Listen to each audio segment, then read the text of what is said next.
Welcome to Sidhu investments. और आज मैं आपको बताऊंगा प्राइस एक्शन क्या होता है। मैं इसको 10 मिनट में एक्सप्लेन करने की कोशिश करूंगा, ठीक है। तो शुरू करते हैं एक बार। तो प्राइस एक्शन समझाने के लिए मैं आपको एक छोटा सा एग्जांपल लूंगा, रियल वर्ल्ड एग्जांपल लूंगा, रियल वर्ल्ड से कनेक्ट करने की कोशिश करूंगा ताकि आपको ये जो टेक्निकल चीज़ें हैं कि ये कैंडलस्टिक पैटर्न क्या होता है, वीवैप क्या होता है, प्राइस एक्शन में रेजिस्टेंस सपोर्ट क्या होता है, ये थोड़ा बाद में देखेंगे। इसको मैं एक रियल वर्ल्ड से कनेक्ट करने की कोशिश करता हूँ। आपको एक बार ये समझ में आ गया ना, तो आप कभी लाइफ में कभी नहीं भूलोगे, ठीक है। आपको मैं एग्जाम्पल लेता हूँ। लेट सपोज एक बड़े से कॉन्फ्रेंस रूम में ऑक्शन हो रहा है एक बिल्डिंग के ऊपर। वो बिल्डिंग का इनिशियल प्राइस है आपका 1 करोड़ रुपए, ठीक है। 1 करोड़ रुपए इनिशियल प्राइस है और वहां पे 100 लोग आए हुए हैं, बैठे हुए हैं वहां पर ऑक्शन के लिए। और वो 100 लोग ओवरऑल ट्रेडिंग पॉपुलेशन को डिफाइन करते हैं। फॉर एग्जाम्पल इंडिया में 2 करोड़ के अराउंड लोग ट्रेडिंग करते हैं रोज, मतलब स्टॉक मार्केट में पार्टिसिपेट करते हैं। तो मैं एग्जाम्पल ले रहा हूँ कि सिर्फ 100 लोग वहां पर पार्टिसिपेंट है, ठीक है। अब इन 100 लोगों में से 80 लोग 90 लोग जो हैं, जिनको ज़्यादा कुछ उन्होंने रिसर्च नहीं की है, बस वो आ गए हैं पैसा कमाने के लिए। किसके पास बहुत सारा पैसा है, किसके पास पैसा नहीं है, अपनी पूरी सेविंग लेके आया हुआ है कि भाई पैसा डबल कर दूंगा। किसी की कोई मजबूरी है, किसी की कोई मजबूरी है, ठीक है। और 20 और 10 ऐसे लोग हैं जो कि प्रॉपर रिसर्च करके आए हैं, देख के आए हैं। किसी को लगता है, किसी को पता है कि भाई गवर्नमेंट का टेंडर निकला है कि बिल्डिंग जहाँ बिक रही है, बिल्डिंग जहाँ पे बिक रही है जिस जगह पे, वहाँ पे आसपास मेट्रो बनने वाली है। किसी को लगता है कि वहाँ पे किसी मूवी थिएटर बनेगा अगले 2 साल में, तो इसकी वैल्यू उनके लिए बहुत अच्छी है। इनके लिए वैल्यू अच्छी है, तो वे महंगे में खरीदने के लिए रेडी हैं, ठीक है। तो अब ऑक्शन स्टार्ट हुआ। ऑक्शन में बोला कि भाई बिल्डिंग 1 करोड़ रुपए स्टार्टिंग, कोई खरीदना चाहता है। तो सब लोगों ने पहले ऑब्जर्व किया एक दूसरे को। तो जो स्मार्ट था ना, उसने देखा कि भाई ठीक है, इसकी वैल्यू मेरे पास है, सस्ते में मिल रहा है, इसको मैं 2 करोड़ में खरीदूंगा, इसको मैं 10 करोड़ तक ले जा सकता हूँ, इसकी वैल्यू मैं 10 करोड़ निकाल सकता हूँ रियल एस्टेट से, ठीक है। तो उसने किया, पहला बोला उसने कि भाई मैं खरीद रहा हूँ 2 करोड़ रुपए में, ठीक है। अब 2 करोड़ में खरीदा। अब और कोई स्मार्ट बंदा होगा जो थोड़ा सा कम स्मार्ट होगा, जो जिसने कम थोड़ी सर्च करी होगी, लेकिन उसको पता होगा कि भाई इसने इस बंदे ने अगर खरीदा है तो कोई ना कोई चीज़ सोच के खरीदी होगी, और ये हमेशा यहाँ पे ट्रेडिंग करने आता है और अच्छे से ऑक्शन खेलता है, बहुत टाइम प्रॉफिट में भी है। तो मैं इसको 2 करोड़ नहीं, मैं इसको 3 करोड़ में खरीदूंगा, और इसकी वैल्यू में इसकी वैल्यू में 10 करोड़ तक, 15 करोड़ तक ले जाऊंगा और पूरा प्रॉफिट मेरा होगा, ठीक है। अब 3 करोड़ पे चलेगी प्राइस, चलेगी 3 करोड़ पे। उसके बाद बाकी के 80 लोगों ने देखा कि भाई सब लोग खरीद रहे हैं, बिल्डिंग में तो बहुत डिमांड आ रही है, बिल्डिंग की बहुत डिमांड आ रही है, मैं भी खरीदूंगा। तो 2 से 3 करोड़, 4 करोड़, 5 करोड़, 6 करोड़, 6 करोड़ तक लोगों ने खरीद लिया, ठीक है। तो 6 करोड़ वाले जो इंसान ने खरीदा है, फॉर एग्जाम्पल उसकी कोई मजबूरी रही होगी, उसको शायद वो वैल्यू ना निकाल पाया होगा, या फिर वो कुछ ना कुछ नहीं कर पाया होगा। फिर उसने डिसाइड किया कि यार मेरे से तो नहीं हो रहा है, मैं ऑक्शन वाले सेंटर में फिर से जाऊंगा, और इसको मैंने 6 करोड़ में खरीदा था, यार अगर कोई 5 करोड़ लेने के लिए भी तैयार होगा ना, मैं बेच दूंगा, क्योंकि मेरे को पैसे अर्जेंटली चाहिए, 6 करोड़ रुपए, 5 करोड़ रुपए अर्जेंटली चाहिए, मुझे कहीं देना है, मेरी फैमिली इशूज़ है, या फिर कोई और प्रॉब्लम है, दूसरा बिजनेस डूब रहा है या फिर बन रहा है, n number of problems, n number of possibilities. उसने क्या बोला कि यार देखो भाई साहब, ऐसा करो, 4 करोड़ में किसी को बेच दो। 6 करोड़ में खरीदा था, 4 करोड़ में बेच दो। 5 करोड़ में चलेगा, 4 करोड़ में बेच दो, दोनों में से कोई भी चलेगा, ठीक है।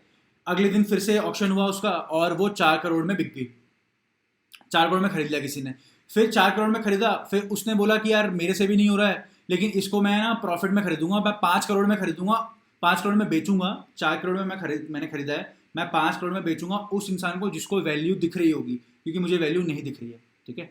फिर उसने बेच दिया 5 करोड़ पे। तो क्या हुआ, इनिशियल प्राइस सोचते हैं 1 करोड़ से 2 करोड़, 3 करोड़, 6 करोड़, 6 करोड़ से 4 करोड़, 4 से 5 करोड़, फिर ऊपर। तो प्राइस कैसे मूवमेंट कर रहा है, तो आपका 6 करोड़ 7 करोड़ क्या है एग्जैक्टली, ये प्राइस है। और प्राइस जब टाइम के साथ मूव कर रहा है, 1 महीना ले लो या 2 महीना ले लो, उसको बोलते हैं, उसका एक्शन क्या है, प्राइस का एक्शन क्या है। वो ऊपर गया, फिर नीचे आया, फिर ऊपर गया, ठीक है। 6 करोड़ के बाद, 4 करोड़ के बाद जिसने खरीदा होगा उसने 5 करोड़ में खरीदा होगा, फिर वो 10 करोड़ में बिका होगा, फिर वो वहां से 7 करोड़ आया होगा, फिर 15 करोड़ गया होगा। तो आपको दिख रहा होगा, अगर आप स्क्रीन पे ध्यान से देखो, मैं आपको बना के दिखाता हूं कि प्राइस कुछ ऐसे ऊपर गया, फिर ऐसे नीचे आया, फिर ऐसे ऊपर गया, ठीक है। तो आप देख सकते हो प्राइस क्या एक्शन ले रहा है। जब डिमांड हो रही है तो मार्केट ऊपर जा रहा है, कोई बेच रहा है, उसको फिर कहीं खरीदने के लिए आ रहा है। तो डिमांड सप्लाई यहाँ पे बना हुआ है, बायर सेलर्स बने हुए हैं, इसी को हम बोलते हैं प्राइस एक्शन। बुल मार्केट में अगर आप देखोगे, ये आपको रिलायंस का चार्ट है, इसका वीकली चार्ट देखो, जो मैंने आपको फाउंडेशन बताया है, जो मैंने आपको कंसेप्ट बताया है, यही प्राइस एक्शन होता है। Price action is derive from human behaviour. हम ही प्राइस एक्शन बनाते हैं, हम ट्रेडर्स, हम स्टॉक मार्केट में जो लोग पार्टिसिपेंट्स हैं, हम ही इसको प्राइस एक्शन बनाते हैं। प्राइस एक्शन नाम देते हैं, प्राइस एक्शन बिहेवियर बनाते हैं इसका, प्राइस का, ठीक है। प्राइस एक बार में ऊपर नहीं जाएगा, 1 से 10 करोड़ नहीं जाएगा, एक बार में 10 करोड़ से 1 करोड़ पे नहीं आएगा, वो 1 से 5 जाएगा, 5 से 3 जाएगा, 3 से फिर 7 जाएगा, फिर 7 से फिर 6 आएगा, फिर 7, फिर 6 से फिर 9 जाएगा, फिर 10 जाएगा। ठीक है, आप देख सकते हो यहाँ पर रिलायंस का मैंने वीकली चार्ट पूरा बनाया हुआ है। देखो डिमांड बढ़ रही धीरे धीरे, प्राइस ऊपर जा रहा है, नीचे जा रहा है, ऊपर जा रहा है, नीचे जा रहा है, ऊपर जा रहा है, नीचे जा रहा है, फिर एक डिप आया, फिर ऊपर जा रहा है और डिमांड बढ़ गई। तो ये इसी को हम बोलते हैं प्राइस एक्शन। मैंने आपको एग्जांपल लिया एक बिल्डिंग का, एक बिल्डिंग को आप समझ सकते हो कि वो एक स्टॉक था। ठीक है, रिलायंस का एक स्टॉक था, एक बिल्डिंग नहीं, एक स्टॉक था वो। ठीक है, जो स्टॉक ट्रेडर्स थे, अब उनको कन्वर्ट कर दो 2 करोड़ ट्रेडर्स में, 2 करोड़ लोगों में जो मार्केट पार्टिसिपेंट्स है, उस एक बिल्डिंग को कन्वर्ट कर दो और रिलायंस के हजारों शेयर्स में, करोड़ों शेयर्स में कन्वर्ट कर दो।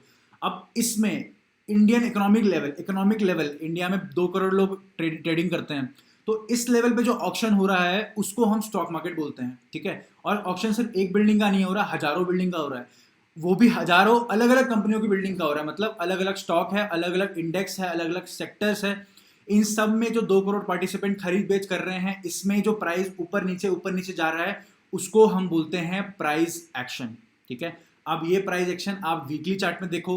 ठीक है, अलग अलग टाइम पे हो सकता है, क्या पता वो जो 100 बंदे हों एक दिन में ये वो प्राइस 1 से लेके 7 पे ले गए, 1 करोड़ से 7 करोड़ पे ले गए। ठीक है, कभी अगले 6 महीने बाद उसको 7 करोड़ से 10 करोड़ जाने में उसको 6 महीने लग गए। ठीक है, तो ये भी चीज़ अफेक्ट करती है, इसलिए यहाँ पर स्टॉक मार्केट धीरे धीरे ऊपर बढ़ता है, कभी डिमांड होती है तो बहुत ऊपर बढ़ जाता है। ठीक है, तो यही आपका प्राइस एक्शन है। कभी ऐसा होगा कि 1 करोड़ से 7 करोड़ में जाने में उसको 1 महीना लगा, लेकिन वो 1 करोड़ से 1.25 करोड़, फिर 1.5 करोड़, फिर 2.25 करोड़, फिर 2 करोड़, फिर 5 करोड़, फिर 5.5 करोड़, तो छोटे हिस्सों में बढ़ रहा है, लेकिन बढ़ रहा है, ऊपर बढ़ रहा है, नीचे ऊपर बढ़ रहा है। कभी ऐसा होगा मार्केट में डर होगा, कोई न्यूज आई होगी, बड़ी सी न्यूज आई होगी, तो 1 करोड़ से 7 करोड़, 7 से 10 करोड़, 10 से 5 करोड़, फिर ऐसे बड़े बड़े मूव लगाएगा प्राइस में। ठीक है, तो इन सब फैक्टर्स को मिला के ही प्राइस एक्शन बनता है। जो मैंने आपको बताया कि 1 से 1.5 करोड़, 1.5 से 2 करोड़ है, इसको हम बोलते हैं खरीद बेच, इसको बोलते हैं लिक्विडिटी। जितनी मार्केट में खरीद बेच, जितने बायर सेलर अवेलेबल होंगे, जितने कम प्राइस में अवेलेबल होंगे, उतना ज़्यादा वो स्टॉक लिक्विड होगा, मतलब खरीद बेच उसमें ज़्यादा होगा। स्टॉक मार्केट में, हमारे इंडियन मार्केट में सबसे ज़्यादा लिक्विड स्टॉक कौन से हैं? जो टॉप के स्टॉक्स है, जिसमें अनगिनत ढेरों से शेयर होते हैं जो कि रोज ट्रेड होते हैं। HDFC ले लो, ICICI ले लो, आपका इन्फोसिस ले लो, या फिर बैंक निफ्टी ले लो, निफ्टी ले लो, यहाँ पर बहुत लिक्विड होता है। ठीक है, और वॉलेटिलिटी जो मैंने आपको बताया, 1 से 7 करोड़ जाएगा, 7 से 5 जाएगा, 5 से 10 जाएगा। अब यहाँ पे जो नॉर्मल प्लेयर होंगे, जिनके पास 10-20 लाख के लेके आ रहे होंगे, वो तो क्या ही खेल पाएंगे यहाँ पे, है ना। तो इसको हम बोलेंगे वॉलेटाइल मार्केट। 1 से 10, 10 से 20, 20 से 30, 30 से 7, 7 से 5, इसको बोलते हैं वॉलेटाइल मार्केट। ठीक है, वॉलेटाइल मार्केट का सीधा एग्जांपल था आपका कोविड की सिचुएशन जो थी, वो बहुत वॉलेटाइल थी, मार्केट कभी भी ऊपर कभी भी नीचे जा रहा था, डर बहुत था। तो ये सारे फैक्टर्स ही कवर करते हैं आपके प्राइस एक्शन को। प्राइस कितना फास्ट मूव हो रहा है, किस दिन कितना स्लो मूव हो रहा है, उसमें बाइंग मोमेंटम कैसा है। ऐसा हो सकता है कि प्राइस फॉर एग्जांपल 1 से 5 चले जाए, लेकिन 5 से 7 जाने में उसको टाइम लगे, है ना, ऐसे साइड में हो जाए। ये क्या हुआ, 1 से 5 करोड़ गया, फिर 5 से 5.25, 5.5, 5.25, 6 करोड़, 6.5 करोड़, फिर वापस से 6 करोड़, फिर ये बहुत कम मोमेंट है। इसको बोलते हैं लिक्विडिटी, खरीद बेच, वॉलेटिलिटी, प्राइस मोमेंटम। ये सारे फैक्टर्स हैं, ये सब टेक्निकल फैक्टर है जो कि जोड़ दिए गए हैं।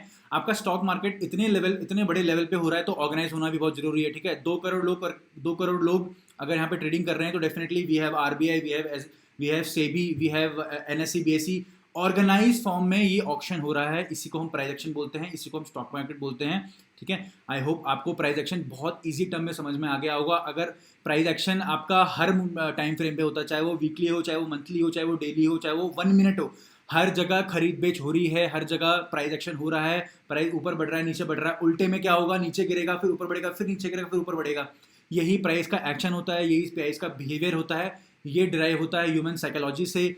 आप भी अगर आप स्टॉक में पैसा डालते हो, तो आप भी एक पार्टिसिपेंट हो, प्राइस एक्शन में कंट्रीब्यूशन दे रहे हो। आई होप आपको ये आपको बात समझ में आ गई होगी। 9 मिनट 15 सेकंड हो गए। आई होप मैंने आपको प्राइस एक्शन ढंग से समझा दिया होगा। अगर आपको वीडियो अच्छी लगी तो लाइक जरूर कर देना, आपको चार्ट दिखाया मैंने, सब्सक्राइब जरूर कर देना, कमेंट जरूर कर देना। अगर आपको कोई भी डाउट हो, समझ आ गया तो बहुत बढ़िया। मैंने वीडियो के एंड में काफ़ी सारी 2 लिंक डाली हुई है, ट्रेडिंग प्रोसेस की लिंक डाली हुई है और बैक टेस्टिंग की लिंक डाल रखी है। उसको आप देखो, उसको आप सीखो, आप लर्न करो ट्रेडिंग, और आप अच्छा खासा पैसा कमा सकते हो। मैं आपको मिलता हूँ नेक्स्ट वीडियो में। Thank you so much.